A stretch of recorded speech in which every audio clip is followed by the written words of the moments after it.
Hello class, welcome to profound IAS. Profound IAS में आप सभी का स्वागत है।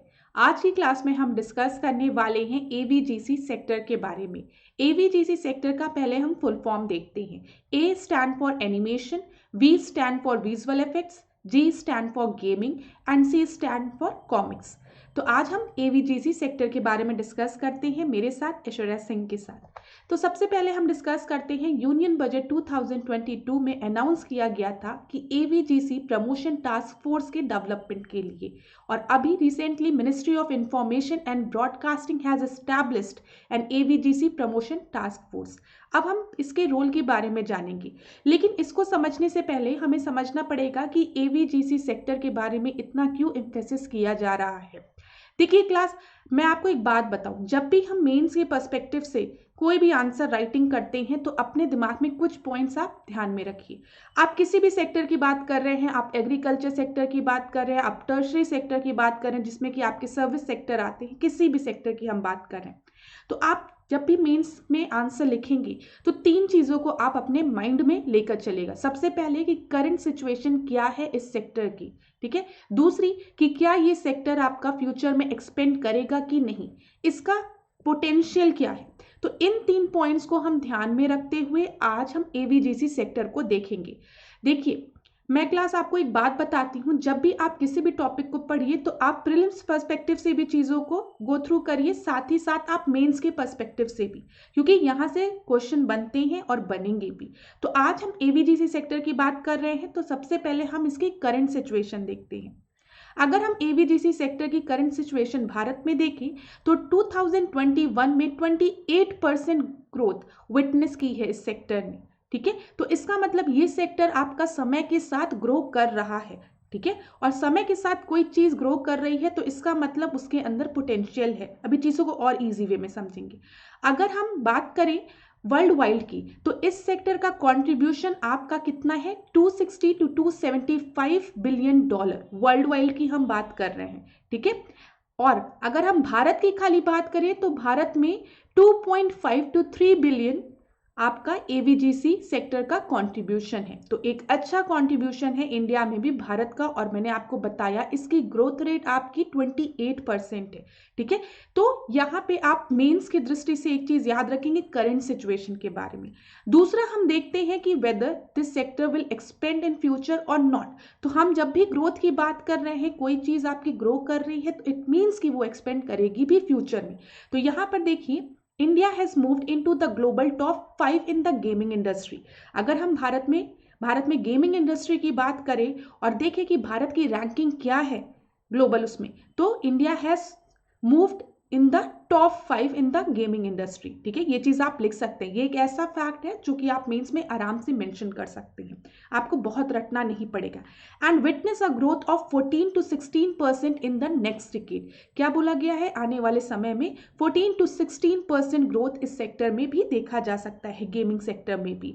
And the number of online gamer is expected to reach 45 crore. तो ये कुछ नंबर्स हैं क्लास, आप मेंस के पर्सपेक्टिव से चल रहे हैं तो मैं मान के चल रही हूँ कि आपको इतना डेटा नहीं याद रहेगा, ठीक है। लेकिन आप कुछ चीजें, जैसे मैंने बोला टॉप 5 में भारत है, ठीक है, आप मेंशन कर सकते हो। 28% हमने ग्रोथ देखी है इस सेक्टर में, आप इसको मेंशन कर सकते हो।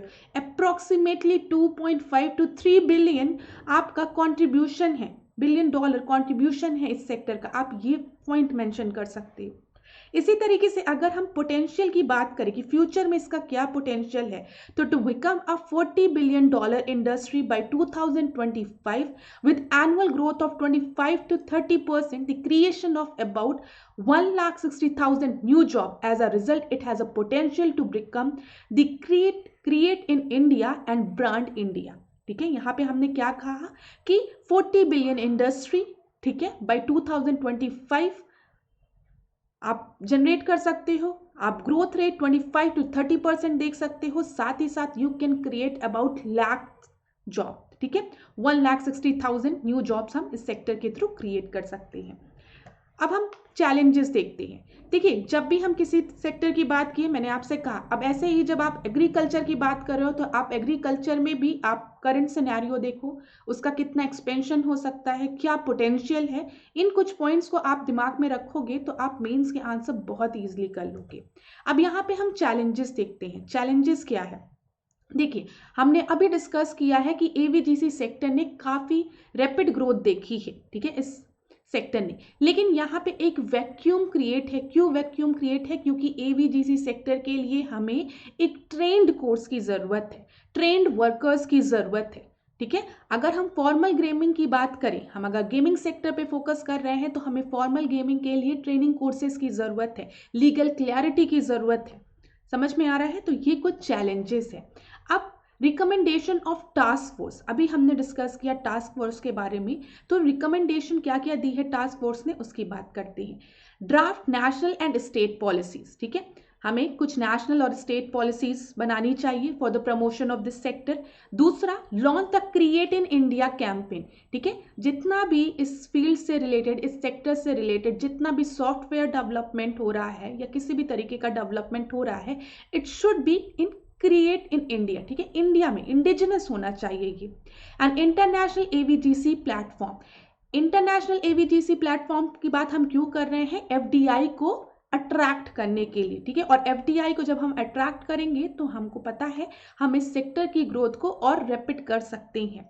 को प्रोडक्शन ट्रीटीज एंड इनोवेशन, हम दूसरी कंट्रीज के साथ मेमोरेंडम ऑफ कोऑपरेशन साइन कर सकते हैं, दूसरी डेवलप्ड कंट्रीज के साथ एवीजीसी सेक्टर में, जैसे US, Japan, South Korea, Germany, for providing the internship to Indian AVGC professionals, ठीक है।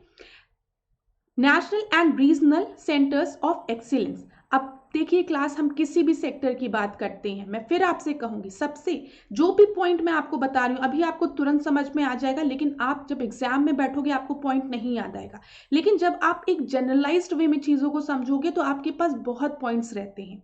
तो आप ऐसे ध्यान रखना कि मैम ने सबसे पहले क्या कहा, we will create some, we will draft some national and state policies, ठीक है, सेफ्टी मेजर को भी ध्यान में रखते हुए हमें कुछ पॉलिसीज को क्रिएट करने की बात हमने की। फिर हम इंडिजिनस की बात कर रहे हैं, हम क्रिएट इन इंडिया प्रोग्राम की बात करें, कैंपेन की बात करें। उसके बाद हमने इंटरनेशनल एवीजीसी प्लेटफॉर्म डेवलप करने की बात की, एफडीआई की बात की। साथ ही साथ हमने क्या कहा कि हम को प्रोडक्शन ट्रीटीज और इनोवेशन की बात कर रहे हैं दूसरी डेवलप्ड कंट्रीज से, जहां पे हम एवीजीसी इंडियन प्रोफेशनल्स हमारे ट्रेन हो सकते हैं, इंटर्नशिप प्रोवाइड की जाती है उनको। फिर national and regional centre of excellence की हमने बात की। यहाँ पे क्या होगा, आपके एक्सीलेंस पे ध्यान दिया जाएगा, आपके स्किल डेवलपमेंट पर ध्यान दिया जाएगा, ठीक है। और चीजों को हम देखते हैं, यहाँ पे establishment of AVGC accelerator and innovation hubs in academic institution, ठीक है, एकेडमिक कोर्सेज लाए जा सकते हैं। अभी हमने स्किल डेवलपमेंट की बात की, ट्रेनिंग प्रोग्राम्स की बात की, एवीजीसी प्रोफेशनल्स को क्रिएट करने की बात की।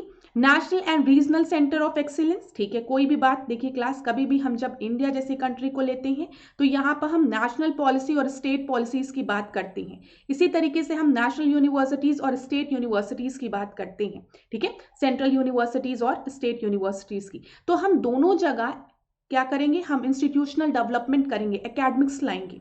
इतनी चीजें क्लियर हो गई, ठीक है।